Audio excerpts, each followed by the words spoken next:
All right, this is a short overview of the Jeffersonian period, the period that's referred to as the Jeffersonian Republicans. Full title is Jeffersonian Democratic Republicans, but more to the point. This starts with the first contested American election, the election of 1800, which I talked about in a previous lecture. It was really a battle of ideas between Hamilton and Washington, who were the Federalists, and Jefferson and Madison, who were the Democratic Republicans, really thought of as Republican, although again, the names don't bear any relation to modern political parties. Those are going to develop much later. It was two different ways of seeing the United States. It was either sort of the elitist East Coast, which is Washington and Hamilton, an America dominated by industry and banking, versus the Jeffersonian ideal, which saw a much more agrarian future for the United States and also a future wherein many more people would have a say in terms of what happened, but also a future, and this is going to come up in this lecture, that saw the future of the United States in the West, in the expanding West. So, the big question for today that we want to always come back to in our notes is how is the United States in the Federalist era and in the Jeffersonian era going from thinking of themselves as citizens of a state, from Virginians, Georgians, New Yorkers, to Americans, because that's the process that's really ongoing. Well, the first important thing to think about in the Jeffersonian era is, of course, the Louisiana Purchase, which takes place in 1803. Everybody understood that rivers were crucial to controlling the West. It was the only way to really move goods. And because Jefferson wanted small scale farmers to be the future of a political America, that meant that he needed to settle those lands west of the Appalachian and especially west of the Mississippi. Jefferson actually had always been interested in lands west of the Mississippi, from sort of academic and scientific interest in his youth all the way to political interest in what it could be when he became president. But few people knew anything, frankly, about the lands west of the Mississippi from a concrete perspective. Most hoped that there was a water route all the way from the Mississippi and then into the Missouri rivers that would eventually connect up with the Columbia River, which forms the border between modern day Washington and Oregon State. They don't realize that there's about 300 miles worth of land between those two rivers filled with mountains that is not sufficient or suitable for a portage. Still, the only realistic way in this era that I want to stress for people to get their goods to market was to use rivers. And the fear was that if settlers went to the West and the United States did not control that territory, then what would happen is those areas would break away from the United States, potentially allying themselves with a European power like France or Spain, or potentially just forming their own country. So, how the United States gets control of the Louisiana Territory is both a very simple story and one that's a little bit convoluted. And of course, all has to do with Napoleon Bonaparte, pictured there, and the ongoing wars that he's been fighting in Europe since the about 1798. Um, he's concerned about creating a new French empire in the New World. And shortly after Jefferson takes office in 1800, Jefferson gets word that Spain, which is actually currently in control of the Louisiana Territory, via a secret treaty is going to transfer that land to France. This is bad news for the United States because Spain is a declining, weak power. France is a rising, strong power, has the best military in Europe at the time. And what they don't want is an aggressive France on their western border. But the French are mostly interested in what today we call Haiti. Back then, the combination of the Dominican Republic and Haiti, what they called Santo Domingo. Why? Because Santo Domingo was essentially a sugar factory. It produced sugar. That's what it did. And sugar is one of the best commodities, the most marketable economies in the world at the time. You almost think of it like an oil is today. Everybody needs it, everybody wants it, and Santo Domingo pumps it out. The rest of the Louisiana Territory, Napoleon more or less sees as just an area that's going to produce food. It's almost like a service industry. It's going to feed the population of Santo Domingo, which will then just pump out this sugar. Well, Jefferson decided that he was going to reach out to France early on to try to buy the city of New Orleans and some former Spanish colonies down today, what is the coasts of Alabama and into Georgia. Many in America actually just wanted to take New Orleans by force and stop messing around with it. But what really changed things for the United States and for Napoleon was that the rebels on Santo Domingo go into revolt. It's the largest slave uprising in the history of the world, and it's really one of the only successful political slave uprisings. This isn't a story about that, but as a consequence, you should understand that because France loses its grip on Santo Domingo and that sugar factory isn't going to be there anymore, suddenly Napoleon changes his mind and he says, I'm not interested in holding on to this territory any longer. I'm not interested in New Orleans. I'm not interested in the Louisiana Territory. He's gearing up for another war with Great Britain. He wants cash and he wants it now. So James Monroe, who's going to be president, by the way, is dispatched to Paris to try to buy New Orleans and some of those surrounding territories. He's given $10 million to do so. When he gets there, Napoleon's foreign minister, a guy named Talleyrand, informs him that he will sell him New Orleans, the coast, in fact, all of the Louisiana territory for $15 million. Well, this is quite the change of events. However, Monroe is quick enough to recognize what an opportunity this is and agrees to the $15 million price tag. And it's a great thing for the United States that he did, because ultimately, both Congress and Jefferson, even though it really was not clear under the Constitution that Jefferson had the right to do this, but agrees that buying the Louisiana Territory is something that the United States should do. Not everybody was on board with this. Federalists still kind of grumbled about the purchase. Mostly what they were worried about was that all of these settlers would pour out from the eastern states, move to the west, and then the west would outbalance the traditional eastern powers like New York, Pennsylvania, New Jersey.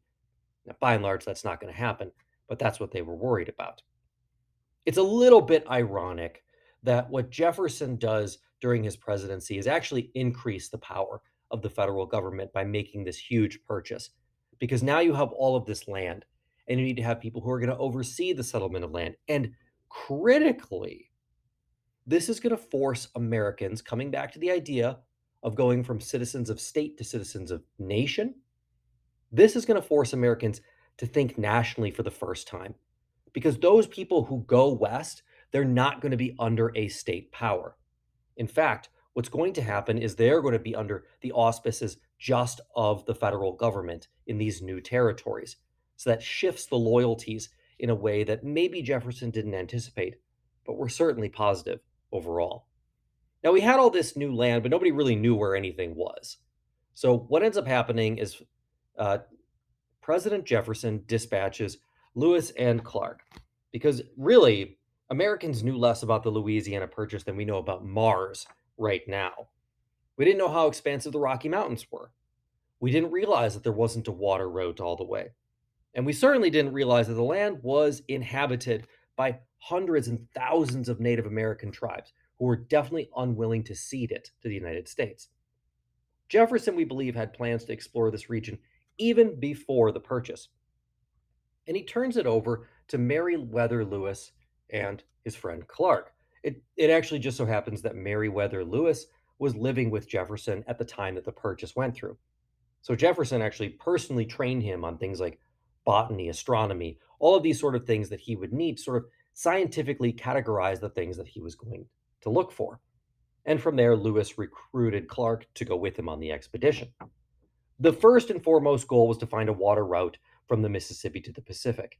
In the end, they would travel over 3,000 miles, about equivalent to Columbus's voyage, and they were not going to find that water route. It's an incredible journey of near death experiences, et cetera, et cetera. We don't really need to get into right now, but just know that it had a major nationalizing effect on the United States.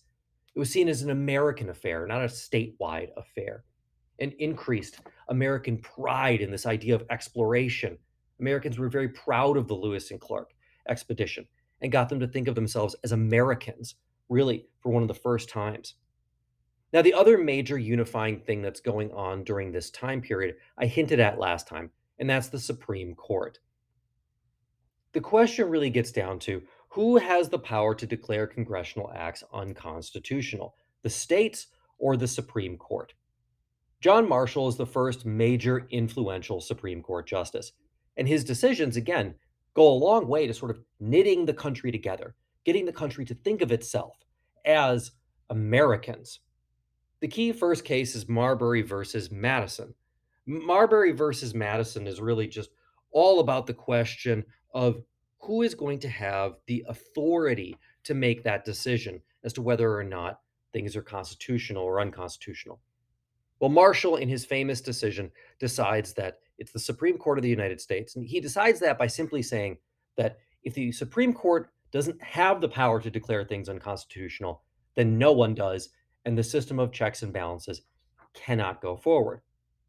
Therefore, ladies and gentlemen, the Supreme Court is the only branch of government hitherto that has decided what its role is. Fletcher versus Peck is the next major important decision. It's kind of a weird one. The state legislature in Georgia sold a bunch of land, then in Alabama and Louisiana, to speculators in exchange for some bribes. When people find out about this, they're furious. The legislature gets entirely voted out of office, and the new legislature tries to take that land back. So the question came down to, can a state interfere with private property rights? John Marshall, writing the decision for the Supreme Court, ruled no, it does not have the ability to do so. Only the federal government can do that, and this took away state power. And the next case sort of builds on that. This is Dartmouth College. So, Dartmouth College, which is in New Hampshire, had existed since before the United States was born. Dartmouth College had a colonial charter from the king at the time, but New Hampshire wanted to change the charter. They wanted to make Dartmouth into a state college, not a private corporation college.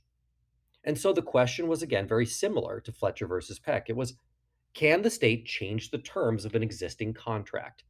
Marshall again ruled no, it doesn't have the power to do that. This greatly restricted states' ability to regulate private corporations, and it made the federal government the primary protector of private property. What is seen as maybe the most important Supreme Court decision, maybe of all time, is Mcculloch versus Maryland, because it's about the necessary and proper clause.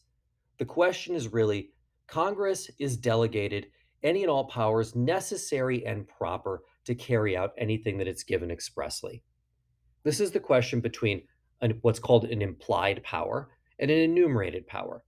An enumerated power is listed expressly. It says you can do X. An implied power would be something that you need to do in order to accomplish X. Here's an example. The Constitution does not say that the executive branch, the president, can make uniforms for the army, but it does give the executive branch the power to command the army. And therefore, in order to have an army, you have to have uniforms. And that implied power just goes under the executive branch as a result. Really, the question came down to, in this case, what does the word necessary mean? According to people like Alexander Hamilton and George Washington, the word necessary would mean it's just helpful. If it's helpful to accomplishing the goal, then it's necessary. To people like Jefferson and Madison, the word necessary meant essential. You have to be able to do it. Now, I'm not going to go into the nuts and bolts of this particular case because it's a little complicated, as is Gibbons, but just know that the case itself was about whether or not Maryland, a state, could tax the national bank established by Hamilton. So the question really came down to, well, wait a minute, did the federal government have the right to establish a national bank in the first place? It doesn't say that they can, but it does say that Congress can regulate commerce, business. And so, as an implied power, John Marshall agreed with Alexander Hamilton that necessary means convenient. And because it was convenient to help regulate commerce, the federal government could establish a national bank. He granted, in this case, large sweeping powers to the federal government. And this is also what we call, we'll talk about this more later, but just to highlight it for the moment, we call this a loose construction. Loose, Loose. That is to say, we're interpreting the Constitution in a very broad sense, as opposed to a very narrow sense. But the last point that Marshall makes in McCulloch versus Maryland is crucial. He says that the Constitution was never a compact by the states. He says that the Constitution was ratified by the people, not by the states themselves. Therefore, it's the people's government and not the state's government, and that drastically limited the rights of the states to regulate anything that had anything to do with the Constitution. And the last case is Gibbons versus Ogden. And again, I won't get into it's all about steamships, but I'm not going to get into the facts of the case. In that case, Marshall again ruled that commerce, from the Commerce Clause, applies more to businesses and things like transportation. It's not broadly just the exchange of money, it can be anything that helps commerce along. That gives Congress the right, not the states, to grant things like different charters, to grant businesses sort of the right to do business across state lines.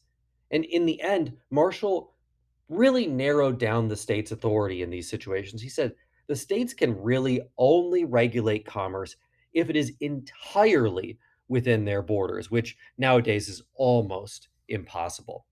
So, again, getting back to that big picture, all of these cases have one thing in common: enlarging the power of the American government at the expense of the state governments. So during this era, what we see is the United States becoming much more of a thing for the first time, with less of an emphasis on states and more of an emphasis on united.